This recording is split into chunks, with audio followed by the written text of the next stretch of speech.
No, but you're the leader. You're the man. You're the franchise quarterback. You can't be slamming the ball down. I know you're pissed. I know you're angry. I know it hurts. I get it. But of all the people on the field that can't be doing that, it looks like a tantrum. I get it. You're pissed. I know. But you need more out of your leader.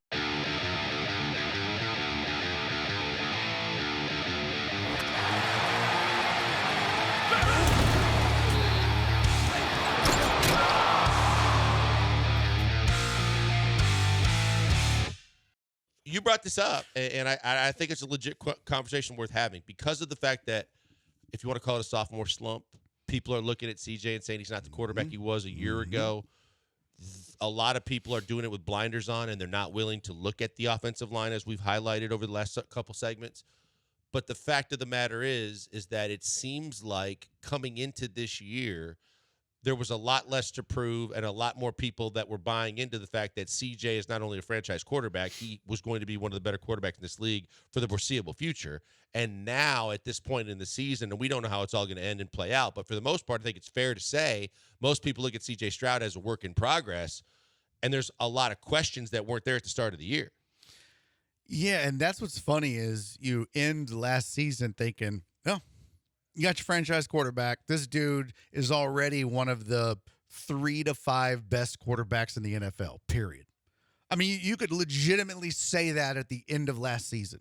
You could legitimately say C.J. Stroud, as a rookie, was one of the 3. I mean, I stumbled upon MVP votes for last year, and he had like 4% of the vote as a rookie. Now, Jane Daniels is going to get more than that probably, but that says something. That says something about his skill set as a rookie.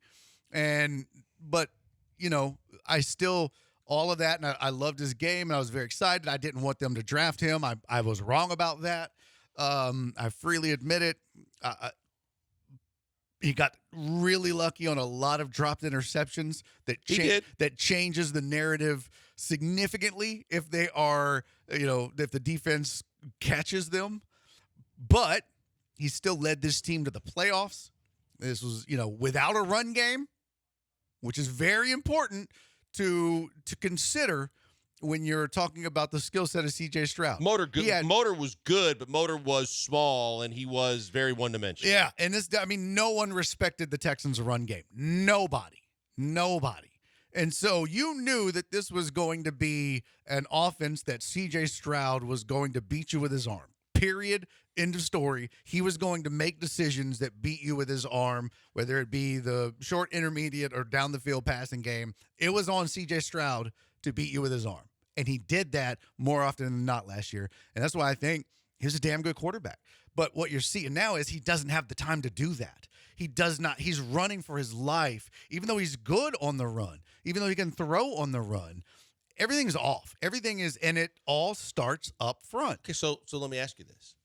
With that being said, everybody listening to the show hears Brian and Jeremy and my opinions on this every day, but I'm curious yours in terms of where do you stand on C.J. Stroud? Do you still believe that, and I don't know what you believe in terms of the franchise quarterback has all the tools, makes all the throws, can do everything, or do you have a level of concern based on what we've seen 2 years into this C.J. Stroud franchise quarterback of the Houston Texans? I have zero concern about C.J. Stroud. None.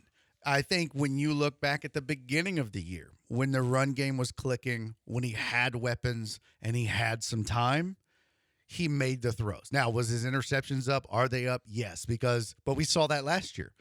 I mean, you knew that the interceptions were going to be there.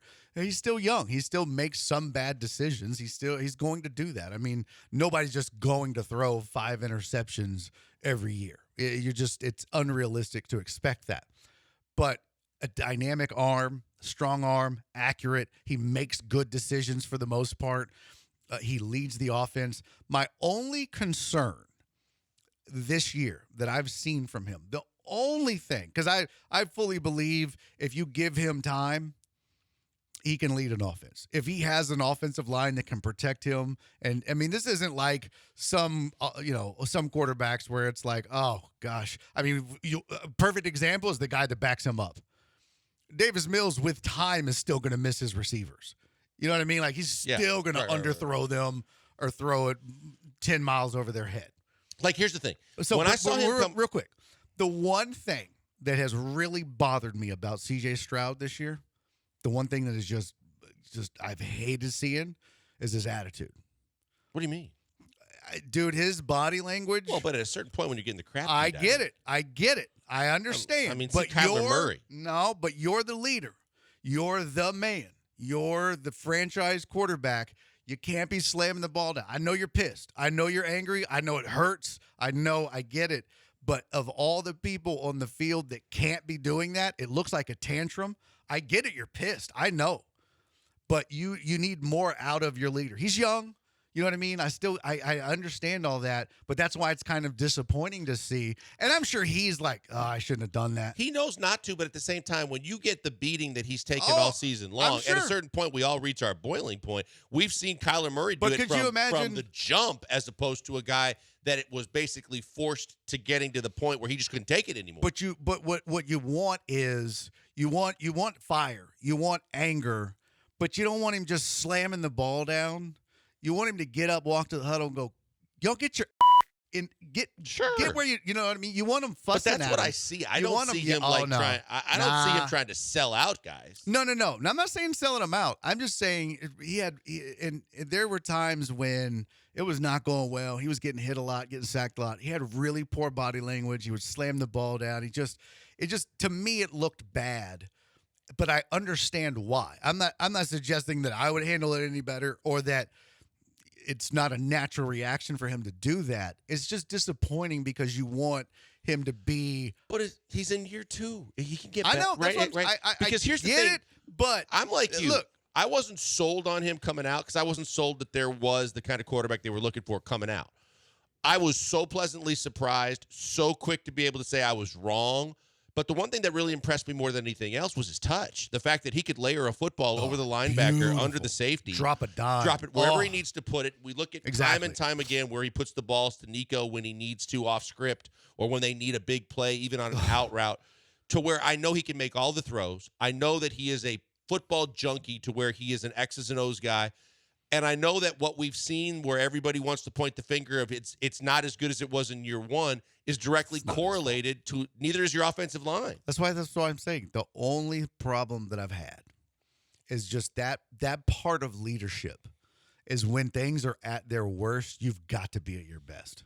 And really when you're getting sacked 7, 8, and 9 times in a game, that's when you can't be slamming the ball in the ground and getting up and, unsnapping your helmet and kind of throwing a hissy fit and walking off the field. I haven't seen it to that level, but I know what you're saying. You get up mad. Yeah, but it's the body language. Yeah, you should be mad. You absolutely should be pissed that you're getting sacked 7 and 8 times. Yes, I want fire, but it needs to be handled differently. You get to the sideline and you chew your O-line out. Y'all get your bleep together. See, I think that the other thing that we're kind of losing sight of in all of this, but when you're out slamming the ball in the ground, everyone in the stadium I get sees that, but I don't see it to the level that you're talking about. But I have seen him. That's just me. I have seen signs of the body language of cracks in the armor to where he just can't take it anymore. But I also think, who could blame him? I think aside from the offensive line, I think Bobby Slowick needs to take some of this too, because I think that Bobby Slowick, learning as an offensive coordinator, and I've mentioned this multiple times on the show. From an offensive coordinator standpoint, take it from someone that's seen it happen with other NFL teams.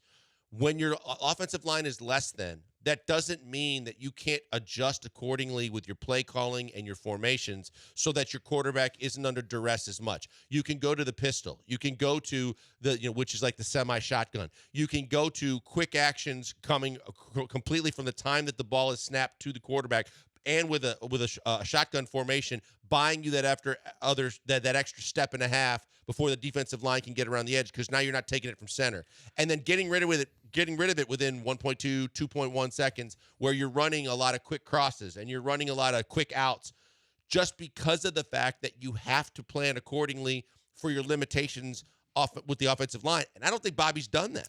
I agree with you, first of all, 100%. I think you've got to change up the game plan when you know that, you've got the big turnstile in there at left guard. But the problem has been, I think, no matter what play they've called, it hasn't mattered. I mean, No, you're but literally talking. Look, bro, I don't, you it's not going to be literally a solution, but you can I try mean, and kind of put a Band-Aid on it. dude, he's not even getting a hand on guys. I mean, he's But getting. understand what I'm he's getting saying. I'm not deked. saying it's going to solve the problem. Bro, he's getting deked like a corner. Like he's getting footworked. Like he's coming out of his stance, and the dude is like shimmying him at the line. But understand what I'm saying. How? I'm not telling you that's the It's end-all, crazy. be-all. But if I line up CJ in a shotgun formation or a pistol formation with a running back to his side, and the fact is, as soon as it touches his hands, you've got quick routes being run to where you're going to unload it within 2 seconds. And if anybody, 2 seconds is too long. Yeah, I know what you mean. but though. you know what I'm saying? Yeah, a half a second. And if anybody's going to try and blow the left guard's doors off, the running back can chip long enough too to allow him to get that throw off, and you have a better chance for success than doing what you've been doing all year when he has been constantly under duress. You're right.